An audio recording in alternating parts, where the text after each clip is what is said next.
अंकित अवस्थी, आप है मेरे साथ में एक ऐसी खबर पर चर्चा करने के लिए जो खबर आपको ना केवल ज्योग्राफिकली अपडेट करेगी, बाकी अंतरराष्ट्रीय स्तर पर पानी का क्या महत्व है और उस पानी से कैसे किसी दूसरे देश के अंदर तबाही ला जा सकती है, इन सारे विषयों के ऊपर आप चर्चा करेंगे। यानी कि ना केवल डिजास्टर ज्योग्राफी अपितु इसकी आप कूटनीति भी समझेंगे आज के सेशन में। जल्दी से आप सभी साथियों को साथ लाने के लिए सेशन को लाइव कर दीजिए, मैं आपके सामने सेशन को शेयर कर दीजिए। मैं आपके सामने कुछ महत्वपूर्ण जानकारी बता रहा हूं।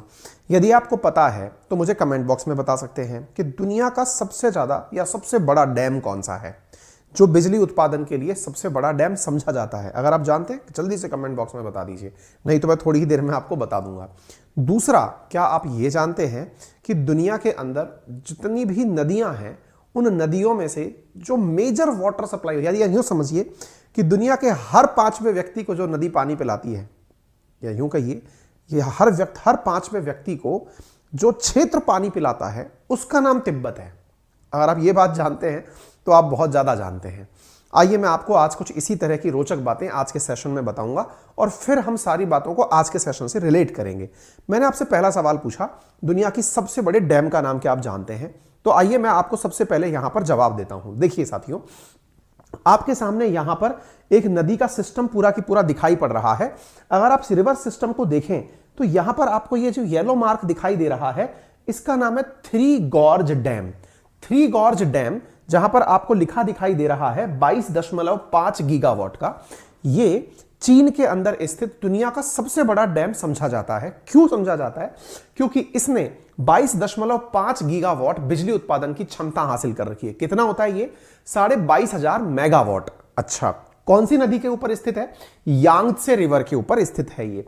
यांगत्से रिवर पर स्थित यह डैम, इसके पीछे पीछे आप अगर और डैम्स देखें तो एक प्रकार से आप यह समझ सकते हैं कि चीन जो है वो दुनिया में बिजली उत्पादन के लिए डैम पर अति निर्भर है। इसके साथ साथ उसने डैम बना करके संपूर्ण देश के अंदर जो पानी का फ्लो है वो इतना कंट्रोल्ड तरीके से स्थापित कर लिया है, जिसकी वजह से चीन के अंदर आसानी से इरिगेशन फैसिलिटीज डेवलप हो पाई है। ऑब्वियस सी बात है कि आपको इरिगेशन डेवलप करने के लिए बहुत बढ़िया से डेवलपमेंट करना होता है डैम्स का। जब डैम बन जाते हैं तो उनसे कैनाल्स निकाल करके आप खेतों तक उसे लेकर जाते हैं। तो चीन ने क्या कर रखा है कि ये जो इनकी यांगत्से रिवर है, इसके ऊपर थ्री गॉर्ज डैम बना रखा है, जो कि दुनिया का सबसे बड़ा डैम समझा जाता है। मैं फिर से इस फिगर को कोट कर रहा हूं, एक बार आप देख लीजिएगा। फिर मैं एक चीज आपको और दिखाता हूं, वो है तिब्बत के बारे में। साथियों, तिब्बत के बारे में यह फैक्ट जान लीजिए कि दुनिया के लगभग 1.4 बिलियन लोगों को जो पानी पिलाने का काम करता है, या यह समझिए कि दुनिया के हर 5वें व्यक्ति को जो पानी मिल रहा है वो कहीं ना कहीं तिब्बत से निकल करके बह रही नदियों के माध्यम से पहुंचा है। यानी तिब्बत इनके पास वो क्षेत्र है जहां से निकली हुई नदियां दुनिया के इतने बड़े भूभाग को पानी पिला रही हैं। उनमें से प्रमुख नदियां कौन सी हैं, एक बार के लिए मैं अगर आपको रिकॉल करा दूं ताकि आप आगे के सेशन को बहुत अच्छे से ध्यान से देख पाएं। फिर चाहे वो येलो रिवर हो, चाहे वो यांगत्से रिवर हो, या मैकोंग रिवर हो, साल्विन रिवर हो, इरावदी रिवर हो, या इंडिया वाली ब्रह्मपुत्र रिवर हो, ये सारी नदियां, और देखिए इधर की तरफ जो इंडिया के जम्मू कश्मीर से होते हुए पाकिस्तान के अंदर जाती है इंडस रिवर हो, वो सभी तिब्बत से होकर बहती हैं। ये बात मैं क्यों बता रहा हूं? आज का सेशन हमारा ब्रह्मपुत्र पर बेस्ड है, लेकिन इससे पहले मैं आपको तिब्बत का महत्व स्थापित कर देता हूं। ये जो तिब्बत है ना, यहां पर 1951 में चीन ने कब्जा किया था, और जब से लेकर के इसने पूरी दुनिया के पानी पर कब्जा कर लिया, जो आपको देरी से समझ में आया। आप कहेंगे ऐसा क्यों कह रहे हैं? इसको समझाने के लिए आप फिलहाल ब्रह्मपुत्र पर फोकस करें। ब्रह्मपुत्र पर अगर आपका फोकस है तो मैं अब आपको आगे लेकर चलता हूं एक और मैप की तरफ। जब मैं आपको यहां लेकर चलता हूं तो यह आपको मैप दिखाई देता है, यही है ब्रह्मपुत्र रिवर। साथियों, ये जो ब्रह्मपुत्र रिवर है, ये जब तिब्बत से निकल करके हिमालय के उत्तरी तरफ से, यानी अगर आप दिशाओं को देखें तो ऊपर की तरफ, हिमालय के ऊपर की तरफ से, मतलब मैप में ऊपर की तरफ है, या हिमालय के उस पार तिब्बत वाली साइड को आप दिशाओं के आधार पर उत्तर कहेंगे। उत्तर की तरफ से जब ये तिब्बत से निकलकर आती है तो इसे यारलंग सांगपो नदी के नाम से जाना जाता है। ब्रह्मपुत्र नदी को चीन की तरफ यारलंग सांगपो के नाम से जाना जाता है। और फिर ये जो नदी है ये हिमालय के पूर्वी किनारे से भारत में एंट्री करती है और एंट्री करने के बाद यही नदी ब्रह्मपुत्र नदी भारत में कहलाती है। भारत से निकल करके जब यह नदी बांग्लादेश में एंट्री करती है तो इस नदी को जमुना के नाम से जाना जाता है। यमुना नहीं, जमुना, जमुना के नाम से जाना जाता है। और बांग्लादेश के अंदर गंगा नदी जो जाती है उसे पद्मा के नाम से जाना जाता है। तो जमुना और पद्मा जो है वो आपस में मिलती हैं बांग्लादेश में, और मिलकर के एक और नदी जिसका नाम है मेघना, उसके साथ मिलकर बंगाल की खाड़ी में गिरती हैं। इसका मतलब समझिए, यहां से शुरू हुई यारलंग सांगपो निकलकर ब्रह्मपुत्र बनती है इंडिया में, बांग्लादेश में बनती है जमुना, और फाइनली मेघना बनकर के बांग्लादेश के बाद बंगाल की खाड़ी में गिर जाती है। तो अब यहां से समझने की बात क्या है, इस नदी से प्रभावित होने वाले क्षेत्रों में इंडिया के अंदर ब्रह्मपुत्र के क्षेत्र जो कि अरुणाचल प्रदेश और आसाम है, और दूसरी तरफ अगर हम बात करते हैं बांग्लादेश जो कि पूरा ही ब्रह्मपुत्र और गंगा पर डिपेंडेंट है, वो आप यहां पर देख सकते हैं। अब आप कहना क्या चाहते हैं, अगर आपने अब तक 3 बातें रिलेट कर ली हैं तो अब हम मेन मुद्दे पर आते हैं। पहला, आपने दुनिया का अब तक का सबसे बड़ा डैम देखा, थ्री गॉर्ज डैम, जो पानी की कैपेसिटी, हाइड्रो इलेक्ट्रिक कैपेसिटी के लिए, यानी पानी से बिजली उत्पादन के लिए सबसे बड़े डैम में से एक माना जाता है, सबसे बड़ा ही माना जाता है। एक क्या माना जाता है, दूसरा तिब्बत, जहां से दुनिया भर में इतनी नदियां निकलती हैं जो कि लगभग इतने लोगों को पानी पिलाती हैं। तीसरा, ब्रह्मपुत्र नदी, जिसे आप इस प्रकार से जानते हैं। ये फैक्ट मैंने क्यों बताया, आइए अब मैं आपको न्यूज पर लेकर चलता हूं। न्यूज पढ़िए, China 60,000 megawatt dam near Arunachal Pradesh send alarm bells ringing in India. क्या लिखा गया है, चाइना का 60,000 मेगावाट डैम, 60,000 मेगावाट, फिर से सुनिए, मैंने आपके सामने यहां पर सबसे बड़ा डैम दिखाया था दुनिया का बिजली उत्पादन के लिए। उसकी पावर कितनी थी, 22.5 गीगावाट। मेगावाट में कन्वर्ट करें तो 22,500 मेगावाट। अब आप ऐसे समझिए, मेरे बगल में एक बॉक्स रखा है बाहर और उसमें कबूतर फंस गए हैं और वो कबूतर फड़फड़ कर रहे हैं, शायद आपको बीच में नॉइस आ रही हो। हाँ जी, लेकिन अब जो मैं आपको यहां 22,500 मेगावाट की बात बता रहा हूं, अब आपने क्या देखा, 60,000 मेगावाट, मतलब समझ रहे, almost 3 times 60,000 megawatt is equal to 60 gigawatt. इतना बड़ा डैम बनाने की बात कर रहा है कौन, चीन। किस पर, ब्रह्मपुत्र नदी पर। यानी कि दुनिया आर पार भी नहीं अड़ेगी, इतना बड़ा डैम बनाने की बात कर रहा है ये। इससे आप ये अंदाजा लगाइए, दुनिया में अब तक कोई डैम 3 गॉर्ज की बराबरी नहीं कर पा रहा, तो ये कितना बड़ा होगा। और जब ये कितना बड़ा होगा, इस बात को आप समझ लेंगे तो आप ये समझिए, डैम केवल दीवार का नाम नहीं है।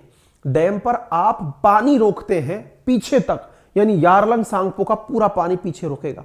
वो जो पानी आप रोकते हैं, अगर डैम की दीवार आपने कभी किसी भी तरह से खोल दी, अब आप पूछेंगे दीवार तो सर बहुत मजबूत होती है, मजाक है क्या, बम गोले से फोड़ दी।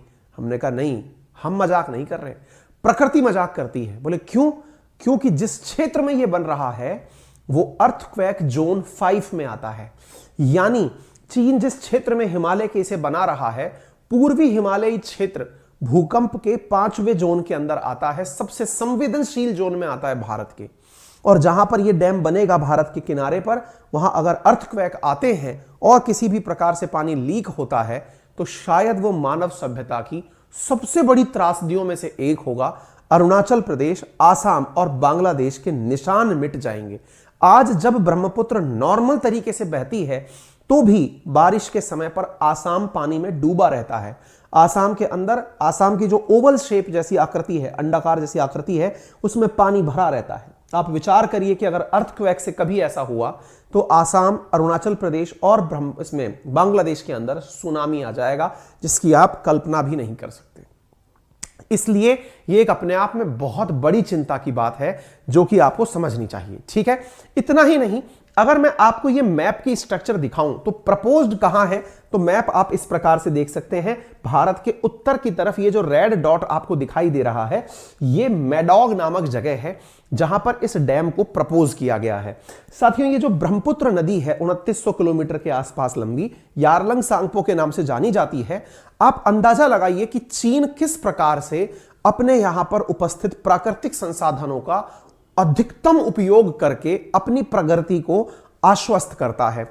आपको जो यहां पर ग्रीन डॉट्स दिखाई दे रहे हैं, ये ग्रीन डॉट्स हैं ऑपरेशनल डैम्स। ऑपरेशनल डैम्स का मतलब ये डैम ऑलरेडी काम में लिए जा रहे हैं, चल रहे हैं। इसके बाद में आप अंडर कंस्ट्रक्शन, ये जो ब्राउन कलर का दिख रहा है यहां पर केवल 2 डैम आपको अंडर कंस्ट्रक्शन दिख रहे हैं, बाकी प्लान्ड हैं। आप सोचिए इतनी बड़ी संख्या में तो इसने ऑलरेडी ब्रह्मपुत्र की सहायक नदियों पर, यारलंग सांगपो की सहायक नदियों पर डैम बना रखे हैं। इसके अतिरिक्त अब ये इतनी बड़ी संख्या में, आप जो ये रेड डॉट देख रहे हैं, यहां सुपर डैम बनाने की बात कर रहा है। उम्मीद है अब आपको लोकेशन भी क्लियर हो गई होगी, स्थिति भी क्लियर हो गई होगी। और ये जो जगह है मैडॉक काउंटी, यहां ये डैम बनाने की बात कर रहा है। मैं आपको बता दूं, जैसे ये ब्रह्मपुत्र नदी बह रही है, अब पूछेंगे आपकी कैसे बनाएगा इस डैम को। बहुत आसान तरीका अपनाया जा सकता है। कैसे? देखो ये पूरे क्षेत्र हिमालयी क्षेत्र है, तिब्बती पठार के क्षेत्र हैं। 2 पहाड़ों की दीवारों को अगर किसी ने जोड़ दिया तो पूरी नदियों का पानी एक तरफ रुक जाएगा। भाई आपको करना क्या है, इस रास्ते में एक दीवार खींचनी है, 2 पहाड़ों को कनेक्ट करती हुई एक बड़े सा पहाड़ आपने बीच में बना दिया, वो पूरा की पूरा वाटर लेवल ऊपर तक चला गया और वो पूरा की पूरा डैम के अंदर कन्वर्ट हो गया। ये तो तरीका अपनाया जाएगा। इस अपनाने के तरीके के अंदर पानी रुक जाएगा अगर डैम बना लिया, तो ये आपके मन में आने वाला डाउट चाहिए। इसका मतलब समझ रहे हैं? जब इतना बड़ा डैम बनाओगे, आप रास्ते में पानी रोकोगे, तो स्वाभाविक रूप से एक सवाल बनता है, इसका मतलब तो सर ये हुआ कि इस वजह से भारत में पानी की कमी भी हो सकती है। अर्थक्वेक आया तब जो होगा वो तो चलो अलग बात है, लेकिन सर अगर रास्ते में यहां पर दीवार बनाकर पानी रोककर डैम बना लिया गया तो पानी की कमी भी हो सकती है। बिल्कुल हो सकती है साथियों। ऐसा हमारे देश में तो सूखा लाएगा ही, बांग्लादेश में भी सूखा लाएगा, और ऐसा चीन पहले भी और देशों के साथ कर चुका है। जब तिब्बत से निकलने वाली नदियों में मैकोंग नदी के ऊपर, ये जो मैकोंग नदी है ना साथियों, ये आसियान कंट्रियों के लिए बहुत महत्वपूर्ण है। मैकोंग, इस मैकोंग रिवर पर जब चीन ने डैम बनाया था, उसके बाद आसियान देशों में सूखा पड़ना शुरू हो गया है, क्योंकि इतनी बड़ी मात्रा में यहां पानी ही नहीं पहुंचता है। 2 प्रकार से चीन ने मार दी। किस प्रकार से? एक तो टेंशन में कि अगर कुछ भी हो गया डैम नुकसान पहुंचाएगा, दूसरा यदि डैम बन गया तो पानी की किल्लत हो जाएगी और उस वजह से सूखा आ जाएगा। ये दोनों ही परिस्थितियां बहुत ही घातक हैं और इन घातक परिस्थितियों के कारण डर होना लाजमी है। उम्मीद है आप सभी साथियों को यह बात पूरी तरह से अब तक क्लियर हो गई होगी। अब दिमाग में आपके सवाल बनने लगेगा कि ऐसी स्थिति हमारे सामने कब उत्पन्न हुई थी, कब पता चला था। देखिए इसके बारे में खबर हमारे पास 2020 के अंत में आना शुरू हो गई थी।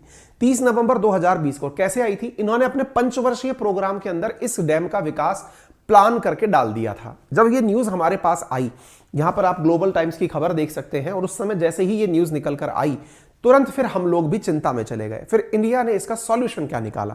जैसे ही ये खबर आई, 30 नवंबर 2020 को है, आप देख सकते हैं यहां पर खबर की तारीख है 1 दिसंबर 2020। इंडिया ने तुरंत कहा कि यदि चीन हमारे ऊपर डैम बनाता है तो हम नीचे की तरफ डैम बना लेंगे। मतलब समझ रहे हैं आप? अगर आपने अपस्ट्रीम पर डैम बनाया तो बचने का जो सबसे शानदार तरीका हमें नजर आता है वो क्या है? हम डाउन स्ट्रीम पर डैम बना लें, ताकि अगर तुम्हारा डैम टूट गया या इंटेंशनली तुमने डैम के अंदर कोई भी लीकेजेस कर दिए, तो कम से कम हमारा डैम उस तेज प्रवाह को रोक लेगा। इंडिया और क्या कर सकता है? आप सोचिए, उसकी इस हरकतों से हमारे कितने नुकसान हमें स्वाभाविक। आपको मालूम है भारत की केवल इतनी सी लाइन कहने से हमें कितने करोड़ रुपए का इन्वेस्टमेंट करना पड़ेगा? 1.1 ट्रिलियन रुपीस का हमें इस डैम के निर्माण पर खर्च करना पड़ेगा, केवल इसलिए क्योंकि चीन डैम बना रहा है तो हमें अपनी सुरक्षा सुनिश्चित करनी है। हालांकि उपयोग हम भी लेंगे उसका, हम भी बिजली उत्पादन करेंगे, और हम बिजली उत्पादन करेंगे उससे 10 गीगावाट का, यानी कि 10,000 मेगावाट का। हालांकि उनकी तुलना में 6 गुना कम है, लेकिन फिर भी हम बना इसलिए रहे हैं क्योंकि उसने हमारे द्वारा हमारे ऊपर एक छतरी सी खड़ी कर दी है। ऐसी स्थिति में चाइना ने हमें आश्वासन दिया कि आप चिंता मत करिए, आपको किसी प्रकार की कोई दिक्कत नहीं आने देंगे। इंडिया जानता है कि इनके साथ दोस्ती का मतलब भी दुश्मनी ही है, क्योंकि हिंदी चीनी भाई भाई करके ही आपने हमारे बहुत बड़े क्षेत्र पर कब्जा कर लिया था। ऐसी स्थिति में आज आपके ऊपर इस तरह का विश्वास होता नहीं है। तभी तो जैसे ही चाइना इस तरह की बात करता है, इंडिया सीधा बोलता है कि आप चिंता मत करिए, हम भी अपनी तैयारियां पूरी करेंगे, और इंडिया भी यहां पर डैम बनाने की तैयारी करेगा। यानी इंडिया जैसे ही एंट्री यहां पर होगी, इस एंट्री गेट पर ही अपना डैम बना करके रखेगा। उम्मीद है आपको ये सारी बातें अब क्लियर प्रॉपर तरीके से हो गई होंगी। अब मैं आपको एक चीज और बताता हूं, जब हमारे बीच में ये तनाव आने लगता है कि इसकी वजह से हमारे पास सूखा पड़ जाएगा, इसकी वजह से हमारे यहां पर फ्लड की कंडीशन उत्पन्न हो जाएंगी, अर्थक्वेक आ गया तो सुनामी जैसा माहौल हो जाएगा, इतना भी घबराने की जरूरत नहीं है। क्यों नहीं है, इसके पीछे भी मैं अब आपको थोड़ा सकारात्मक पक्ष देता हूं, और वो ये है कि अगर डैम बनता है तो स्वाभाविक है कि इसकी वजह से जो फिलहाल आसाम में बाढ़ जैसी सिचुएशंस आती हैं शायद वो कंट्रोल हो जाएं। दूसरा पॉइंट ये है साथियों, एक और पॉजिटिव पॉइंट यहां पर देखें, हर जगह ब्लेसिंग इन डिस्गाइज ढूंढना चाहिए, और वो ये है कि आसाम की तरफ की जो नदियां हैं ना, ब्रह्मपुत्र में आकर जो मिलती हैं, ऐसे समझिए हिमालय के ऊपर, हिमालय पर जब बारिश होती है ना, तो हिमालय का जो दक्षिणवर्ती भाग है, दक्षिणवर्ती भाग बोले तो आसाम, अरुणाचल प्रदेश, सिक्किम, ये वाला जो भाग है, इस वाले क्षेत्र में होने वाली बारिश हिमालय के उत्तरी तरफ बोले तो तिब्बत वाली तरफ होने वाली बारिश की लगभग 10 गुना होती है। यानी तिब्बत वाली तरफ यारलंग सांगपो वाली साइड जो है, वहां पर होने वाली जो बारिश है वो लगभग 300 mm सालाना है, तो इस तरफ 3000 mm का औसत बारिश है। ऐसी स्थिति में यहां पर जो ब्रह्मपुत्र की सहायक नदियां हैं, जैसे कि मानस, कामेंग, सुबनसिरी, शिकांग, धनसिरी, कापिला, ये जितनी भी नदियां हैं, इनमें पानी प्रचुर मात्रा में होता है। यानी यदि ये पानी वहां रोक भी लेता है तो हमारे पास पानी की एकदम स्थिति विकट नहीं हो जाएगी। हम भी उस स्थिति से निपटने के लिए पर्याप्त मात्रा में पानी रखेंगे। हम एडवर्स स्थितियों से बचने के लिए अपना डैम का निर्माण कर लेंगे। इसकी वजह से शायद स्थितियां ठीक हो जाएं। जो मैंने आपको अभी कहा कि ये भूकंप के जोन 5 में आता है, आप देख सकते हैं संपूर्ण पूर्व, उत्तर पूर्व जो हमारा नॉर्थ ईस्ट जो इंडिया है, वो जोन की सबसे बड़े जोन में आता है, जहां पर बड़ी मात्रा में भूकंप देखे जा सकते हैं। ठीक है ना? तो उम्मीद है आप सभी साथियों को यह बात समझ में आ गई हो। क्लियर?